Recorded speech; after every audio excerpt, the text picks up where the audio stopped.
What's up, guys, and welcome to another episode of Helpful Dreams. Today we're going to be diving into time management and how to take a grip of our productivity, and we're going to be referring on Jim Rohn's lessons of time management in order to carry us through this subject and to solidify these ideas into our mind where we can become the most productive versions of ourselves.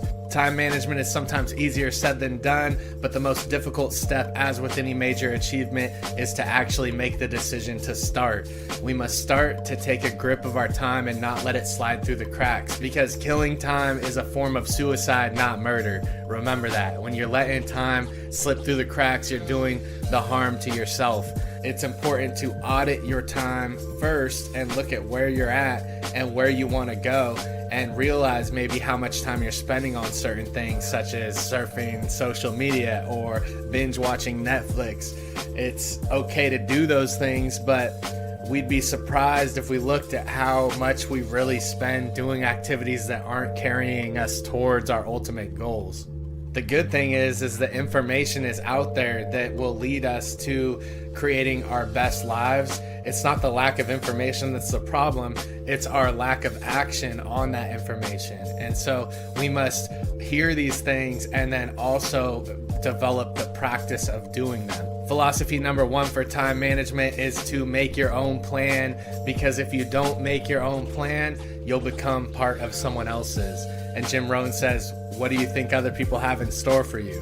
Not much. Designing your life is another way of saying, I'm going to make life happen rather than let life happen to me. We need to take the objective approach to plan our lives, set in motion, and be intentional about each hour that we spend doing something. This will lead to planning your life day to day until eventually you look back and you've accomplished everything that you set out to do. Philosophy number two is writing down your goals. Jim Rohn believes that you actually have to write down your goals. Not just Jim Rohn, but most of the self-development community stresses that you must actually physically write down your goals and not keep it all in your head. For a long time, I kept everything in my head, and I just kept everything in mind and said, oh, I'll do this and I'll do that.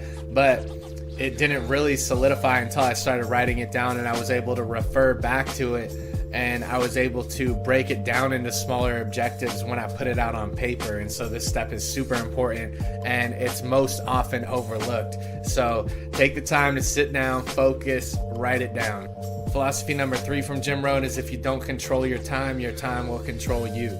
We've all had days that we haven't properly planned and we wanted to get something done, and then before we knew it, we were at the end of the day running out of time and looking back on the day, and we didn't really get much done. The trick is grabbing the reins of the day and taking control, waking up every day with intention and sticking to that intention and knowing what you're doing. That's the difference between just being drugged through life and actually controlling your life and getting things done that you want and moving on to a better future. Philosophy number four from Jim Rohn's time management advice is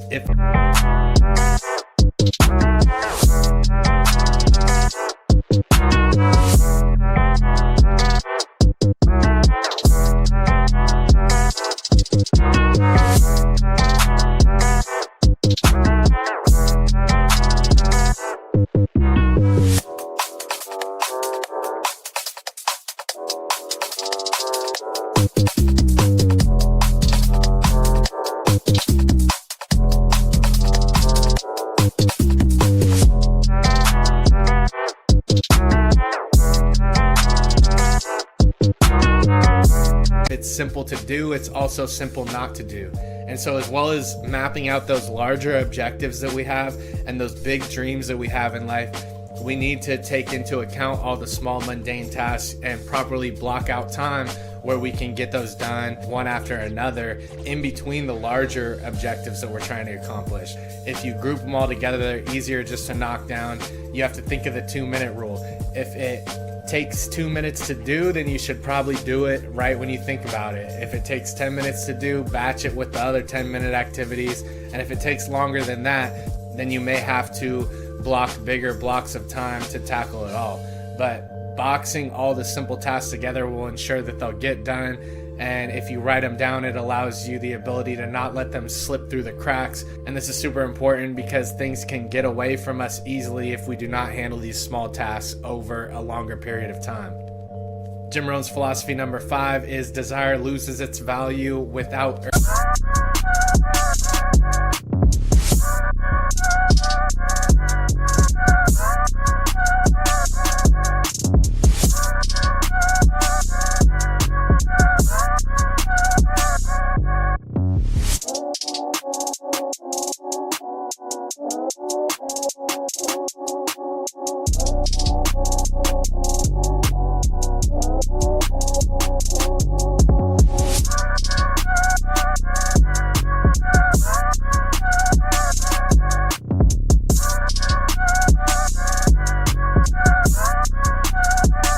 urgency.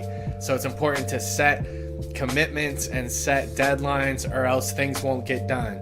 You have to set the deadline, commit, and then hold yourself accountable if you don't meet that deadline. Make losing painful for yourself, because we have to learn to motivate ourselves, and one of the biggest motivations is when that timeline is ticking and the deadline's coming closer and we need to crunch it all in. And so that's the times when things really get done. If you say that you're going to get something done in the future and you don't make the commitment to set a time on it, you'll just let it slide like most people. And this is how a lot of people live their lives and let a lot of time slip through the cracks.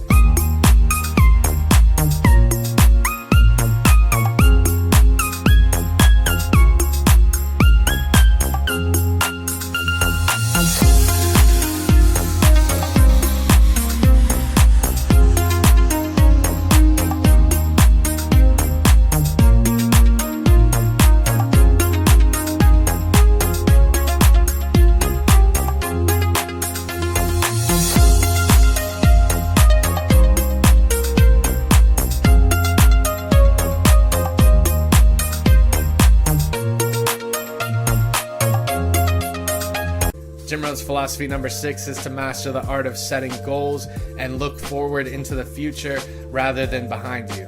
We have to refer to our goals daily to make sure if something didn't get done during any given day, that it can be carried into the next day and it can be set to accomplish the next day. We can't let things just kind of hang loose. We want to refer to our goals again and again. We also want to evaluate our goals in order to distinguish between what is important and what's not important to us. And we need to do this on a regular basis because things change, goals change, and we need to audit the way we spend our time, block out time. Most people greatly underestimate the time that we have each day. This is because they're used to kind of letting time fly by and not taking control of it.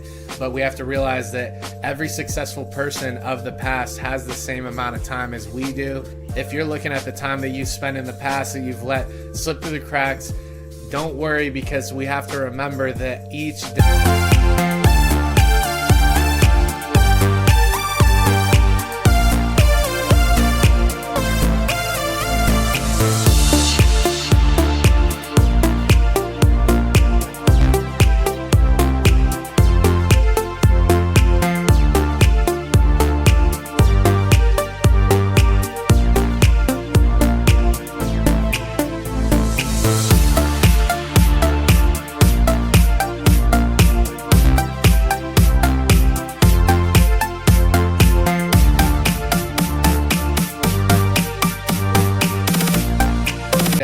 we have the opportunity to make the commitment to spend our time more wisely, and you can start from now.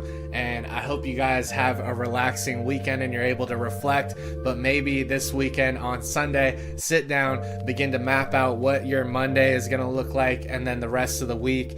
And remember to block in time for your productivity objectives, as well as your time to maybe go on a walk and decompress in order to manage your energy levels and keep momentum flying into the future. That concludes our time for today. Thank you for stopping by. If you like this type of content, please subscribe. It helps get the message out to more people, and that's the name of the game. Thank you so much, and I'll see you in the next one.